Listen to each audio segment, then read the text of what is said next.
packing for Ghana right now. I leave in a little less than a week, so I'm really excited. I'm a little nervous. I'm not exactly sure what to expect. And packing is really difficult because how do you pack for a place that you've never been, where the culture is completely different, and a place where a lot of people have never even heard of? Where is Ghana? I have no idea. Where is Ghana? Ghana. You got me.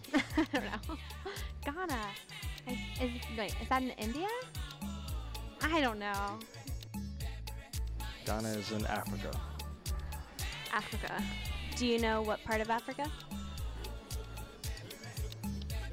I can't remember exactly, but all I know is that it is in Africa. That's all I know. Do you know what part of Africa? I'd say northwest-ish. Ghana is in West Africa, in between Côte d'Ivoire and Togo. This is where I'll be heading to study abroad. I've just arrived in Ghana. I am here for 5 weeks thanks to a generous Gilman Scholarship that I was awarded. I am here with the Kennesaw State University program, so I came to Ghana not knowing anyone. But the small group of 5 became fast friends. Being on African soil is surreal. There are so many differences, and yet some surprising similarities.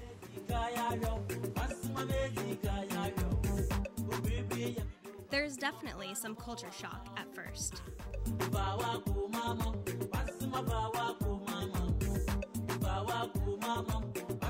The KSU program involves classes at the University of Cape Coast and excursions that will take me across most of the country. I'm excited to see what the different regions of Ghana have to offer.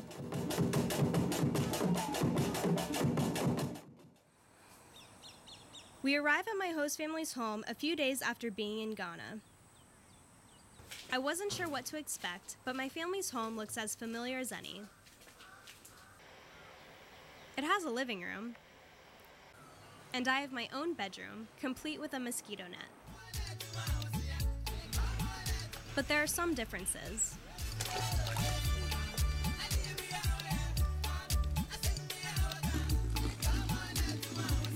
And since there is no running water, I use a bucket to take baths and a small water heater to take a warm bath.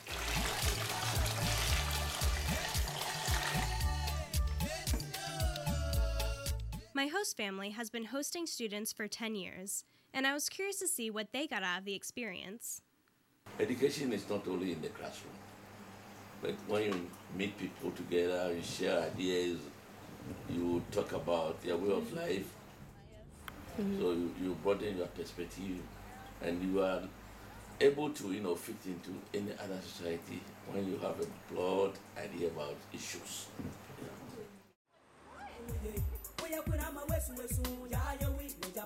My host family lives on the campus of the University of Cape Coast, so attending classes meant walking there like the Ghanaians would.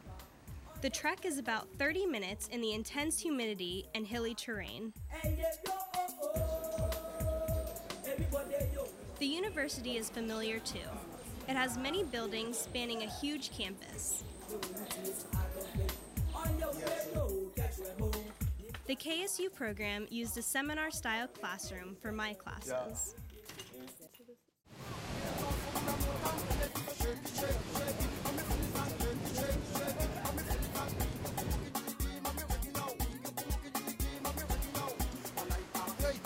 Ghana is beautiful and has so much to offer. In Cape Coast, I am right along the ocean and can walk to the shore from campus. Cape Coast is known for its academia, but also has a vibrant fishing community. The local market hosts artisans and sellers eager to barter.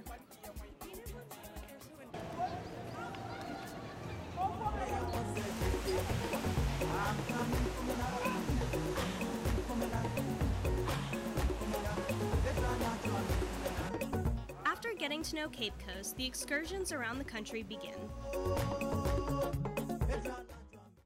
We first tour the castles of Elmina and Cape Coast. They both have vibrant histories dating back centuries.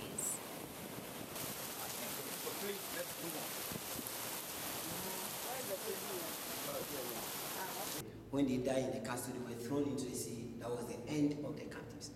Over here was the original floor the captives were sleeping on. But also bitter reminders of the slave trade that took place in Ghana.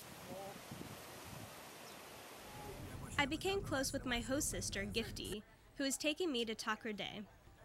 There, I learned that I am a Bruni, which is the local name for a white person.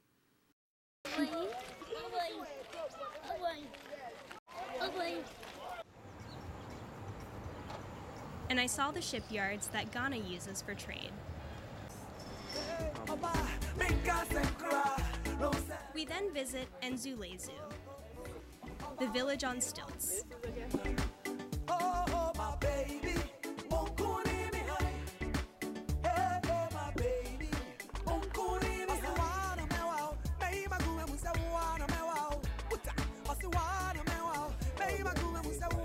The village was only accessible by boats.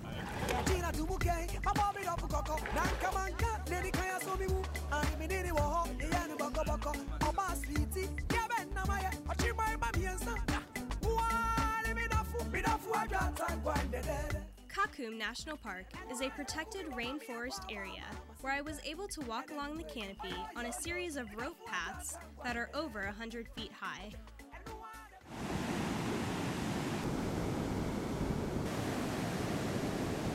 After visiting the coastal regions, we begin our trek north. The first stop is Kumasi in the Ashanti region. Here we visit the King's Palace and learn some of the history of Ghana's royalty. At the age of 27. Moving further north, we stop at Bonwire and Tamale. Here, there are many artist guilds that specialize in different crafts, from wood carving to weaving. Bonwire is the home of the famous kente cloth. The goods are beautiful, but the extreme sales tactics are hard to get used to. Okay, I don't want it. Look at this one. I don't want it. I only want it for 10. 15. No. Look at this. From here, we visit Mole National Park, where we embark on a safari. By complete coincidence, our guide was wearing a University of South Florida hat. On the safari, we saw wild African elephants.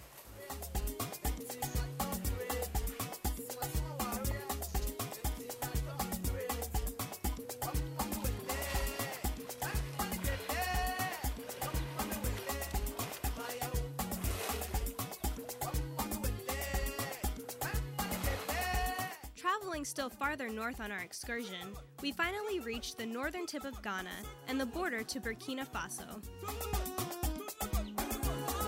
Here we visit the crocodile pond, where we actually sit on the wild crocodiles. Legend has it that a long time ago, when people first settled in this area, the crocodiles and villagers made a truce that the people will not harm the crocodiles if the crocodiles don't harm the people. Now, the villagers live harmoniously alongside these crocodile-ridden waters. Okay, come back. Come this way. Next person should come. After reaching the northern tip of Ghana, we travel back to the southern border. But my adventures aren't over yet. Arriving back to Cape Coast, I am able to participate in a Ghanaian cultural tradition: attending a funeral.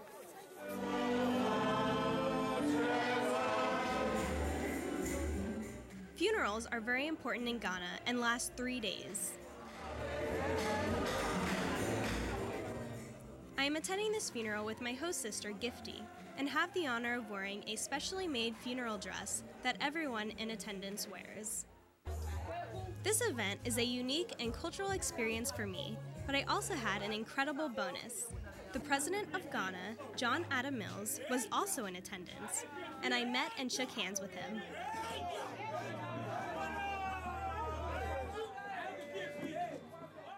My host sister Gifty has been an important part of my Ghanaian enculturation. I wondered how she felt about hosting American students year after year. It's kind of an experience, though. When they come here, we get to learn more about what they do there, and when they come here also, they also get to learn more about what we also do here. So it's a bit of experience anyway. As my time in Ghana comes to a close, I reflect on the amazing experiences I had. Since Ghana is a non-traditional destination for studying abroad, I didn't know what to expect by coming here. I found that Ghana is a beautiful and culturally rich place that American students should try to visit. I am so thankful to the Benjamin Gilman International Scholarship Program for funding this adventure and allowing me to share it with you.